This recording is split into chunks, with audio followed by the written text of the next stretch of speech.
इमरान खान के दौर में पेट्रोलियम के ऊपर जो लेवी थी वो 30 रुपीज पर लीटर थी, 30 रुपए। अब ये बढ़ के 78 रुपए, 78 रुपए हो गई है। तो ये है अवामी पाकिस्तान, पुराना पाकिस्तान और मेरे उन पटवारी दोस्तों का पाकिस्तान जो ये ढोल बजाते बजाते नहीं थकते कि जी पीएमएलएन के आने से महंगाई कम हो गई है। मैं आपको ये इनका फार्मूला बता चुका हूं।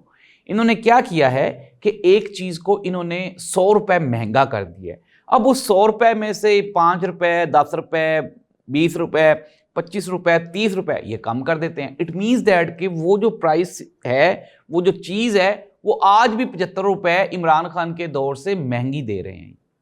और यही इनका जो फार्मूला है। अब गंदम के मामलात को ले लें, किसान के मामलात को लें।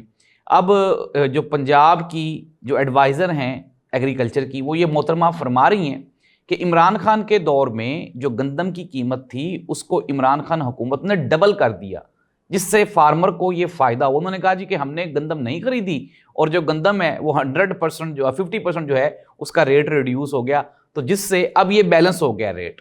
नाज़रीन, रेट तो बैलेंस हो गया, लेकिन जो कबाड़ा आपने फार्मर का, किसान का किया है उसका कौन जवाब दे। नाज़रीन, हुकूमत की टोटली नाकस कारकर्दगी, नाकस पॉलिसियों की वजह से आज पंजाब इस नहज पे पहुंच चुका है कि जो पंजाब का किसान है वो सड़कों पे निकलने के लिए तैयार है और पंजाब में जो सरकारी मुलाजमीन है वो ऑलरेडी सड़कों पे बैठे हुए हैं। अच्छा, अब हम आ जाते हैं नाज़रीन, ये तो वो चूना है जो अवाम को लग गया। और ये मैं आपको अंदर की खबर मैंने दे दी कि वज़ीर साहब को भी ये कन्फर्म नहीं था कि ये होना है, लेकिन हो गया। होता कहाँ से है ये आप भी जानते हैं, मैं भी जानता हूँ।